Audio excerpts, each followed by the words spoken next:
నమస్తే అన్న. నమస్తే అన్న కూనంనేని సాంబశివరావు సిపిఐ ఎమ్మెల్యే కాంగ్రెస్ మీద మాట్లాడడం జరిగింది.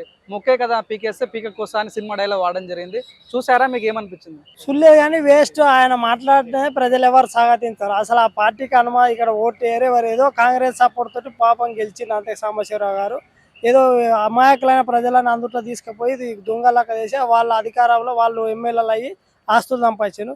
ఆయన ఏదైనా మాట్లాడవచ్చు ప్రజలు రెచ్చగొట్టాను, కానీ ఆయన అది ఏమి నడవదు. కాంగ్రెస్ సపోర్ట్ లేకపోతే ఎమ్మెల్యే టికెట్ కూడా రాకున్నాను.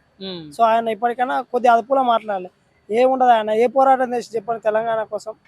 ఇప్పుడు కమ్యూనిస్టులు అందరూ కూడా తెలంగాణ కోసం కావచ్చు, సేమ్ టైం భూముల వ్యవస్థలో ఇప్పుడు అన్ని భూములు కూడా అగ్రకులాల చేతులు ఉన్నాయి చెప్పారు. ఈయన అగ్రకులమైన కదా, అంటే బీసీలని ఎస్సీలని అందరినీ కూడగట్టి వాళ్ళ ద్వారా ఎమ్మెల్యేలు అయ్యి వాళ్ళ ద్వారా ఆస్తులు చంపేసుకుంటారు దొంగ ఆయన. కాబట్టి ఆయన మాట్లాడటం ఏం తప్పు, కానీ ఆయన సింగిల్ పోతే ఒక్క ఓటు కూడా వేరు ఎవరు తెలంగాణ ప్రజలు. కాబట్టి ఆయన ఏదైనా మాట్లాడి రెచ్చగొట్టాలనుకుంటారు తప్ప ఆయనకి ఏమి ఉండదు. అసలు ఆ పార్టీకి ఎవరు ఓట్లు వేసే పరిస్థితి లేదు. సిపిఐ అంటే తెలంగాణలో బీజేపీ రావద్దు, మతనాత్మ పార్టీ రావద్దు అనే ఉద్దేశంతో మేము కాంగ్రెస్ సపోర్ట్ ఇచ్చినాము, కాంగ్రెస్ కూడా పట్టణ చేస్తుంది అని చెప్పడం జరిగింది. ఏ రకంగా చూస్తారన్న? మతతత్వం అంటే మీరు ఈ మిగతా జనాలను వాడుకొని దాని పేరు మీద మేము దేశం కోసం పనిచేస్తామని చెప్పి వేల ఎకరాల భూములు కాజ్ చేసిన చరిత్ర ఇల్లదు కదా కమ్యూనిస్టులది. అంటే అట్లా బీజేపీ ఎక్కడ చేస్తున్నది అని ఏదంటే ఆయన ఆలోచన అనేవి ప్రజలు ఎక్కడైనా మా పార్టీ మర్చిపోతారని పునాదులు కలిసిపోతారని ఆలోచనతో. కానీ ఏదేమైనప్పటికీ బీజేపీ అధికారం రాకపోతే ఎందుకు రాబోతాను. ఇప్పుడు సేమ్ టైం కాంగ్రెస్ చాలాసార్లు అవకాశాలు ఇచ్చారు ఈ రాష్ట్రంలో ప్రజల వాళ్ళకు సరైన న్యాయం చేయలేదు. సేమ్ టైం బీఆర్ఎస్ తెలంగాణ ఉద్యమ పార్టీ అని చెప్పి 10 సంవత్సరాలు అవకాశం ఇచ్చారు. కానీ కేటీఆర్ అనే వ్యక్తి ముందర పెట్టి రాష్ట్రానికి కొద్ది ఇబ్బందుల పాలు చేసిన మాట కేసీఆర్ చేయలేదు. సరే కేసీఆర్ తెరవెనుకున్నారా లేదా తర్వాత విషయం, కానీ కేటీఆర్ షాడో ముఖ్యమంత్రి ఉండి రాష్ట్రాన్ని ఇబ్బంది పెట్టి కాబట్టి ప్రజలు ఏమనుకుంటారంటే బీజేపీ వస్తే బాగుంటుంది. మతతత్వం అంటే ఏంటి అంటే ఒక మతాన్ని ప్రేమించే వాళ్ళకు మతం కాదు, కానీ వీళ్ళు హిందువులు అనే వారికి మతం వస్తుంది వాళ్ళకి అడ్డు. కాబట్టి వీళ్ళు ఏంటంటే ఆ కమ్యూనిస్టు ముసుగులో వేల ఎకరాల భూములు ఆస్తులను దొంగిలించిన దొంగ అయిన సిపిఐ నాయకులందరూ కూడా. కాబట్టి నారాయణ లాంటి వాళ్ళు వీళ్ళు కూడా అందరూ కూడా ప్రజలను మోసం చేసిన వ్యక్తులు.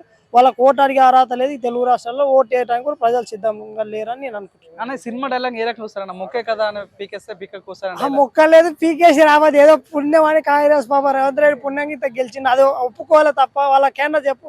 మొక్క లేదు ఆయనది. అంత తీసేసి పోయారు. తెలంగాణలో లేదు, భారతదేశంలో లేదు ఆ పార్టీ. కాబట్టి అవకాశం ఇవ్వరు.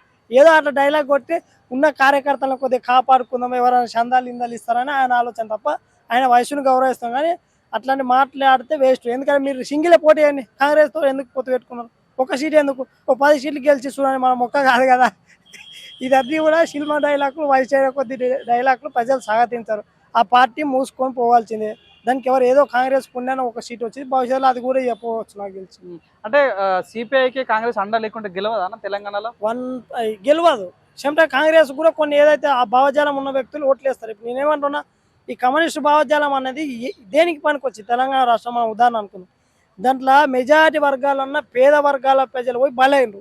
ఇప్పుడు ఇట్లటోళ్ళు ఖమ్మోళ్ళు కానీ వీళ్ళందరూ కానీ దానికి అది అధిష్టానంకి నాయకులైనరు. ఇవాళ ఖమ్మం జిల్లా మొత్తం భూములు కాలేయాలన్నీ దొంగల్లాగా దోచుకున్నారు. ఇదే వాళ్ళు చేసిన పని. తెలంగాణ కోసమో లేక వెనకబడ్డ బలహీన వర్గాల కోసం కొట్లాడిన పార్టీ కాదు అదంతా. కాబట్టి ఆ పార్టీకి చరిత్ర లేదు. సేమ్ టైం దాన్ని నమ్మరు ప్రజలు. ఈ ఎర్రజెండా పార్టీలో నమ్మే పరిస్థితి లేదు. ఏదో ఆయన వయసు కొద్దిగా ఏదైనా డైలాగ్ కొడితే ప్రజలు కొద్దిగా ఉన్న కార్యకర్తలు కాపాడుకోవచ్చు ఆయన ఊహగా అన్నం తప్ప ఏం లేదు. ఒక పాయింట్ రేవంత్ రెడ్డి అనుకుంటే ఆ పార్టీ కూడా ఉండకుండా పోతుంది. అది ఆయన ఆలోచన. లేదంటే కొద్దిగా కాంగ్రెస్కు అక్కడక్కడ భావజాలం ఉన్న ఓట్లు వేశారు. సేమ్ టైం ఈయన ఒక గెలిపించుకోమని ఆ ఓటు బ్యాంక్ ఉన్నది కాబట్టి కొద్దిగా కాంగ్రెస్ ఆ భావజాలం కలిసి ఓట్లు వేశారు తప్ప కమ్యూనిస్టులు ఎక్కడ పోటీ చేస్తే గెలిచే పరిస్థితి ఉన్న తెలంగాణ రాష్ట్రంలో. కాబట్టి సాంబశివరావు ఆయన ఏదైనా మాట్లాడదు. అసెంబ్లీలో కూడా ఏదంటే ఏదే మాట్లాడతారు. ఆయన మైండే ఎటు పడితే అటు మాట్లాడారు. మొన్న చూసినాం, ఒకసారి బీజేపీని పోగొడతారు, ఒకసారి బీఆర్ఎస్ని ఏదంటే ఏది మాట్లాడారు. కాబట్టి అదంతా కూడా తాత్కాలికంగా మాట్లాడతారు. ఆయనకు ఏం అవకాశం ప్రజలు ఇచ్చే పరిస్థితులు మొక్క లేదు, దాన్ని బుడం లేదు, పీకేసారు ప్రజలని నేను అనుకుంటున్నాను. Thank you bro.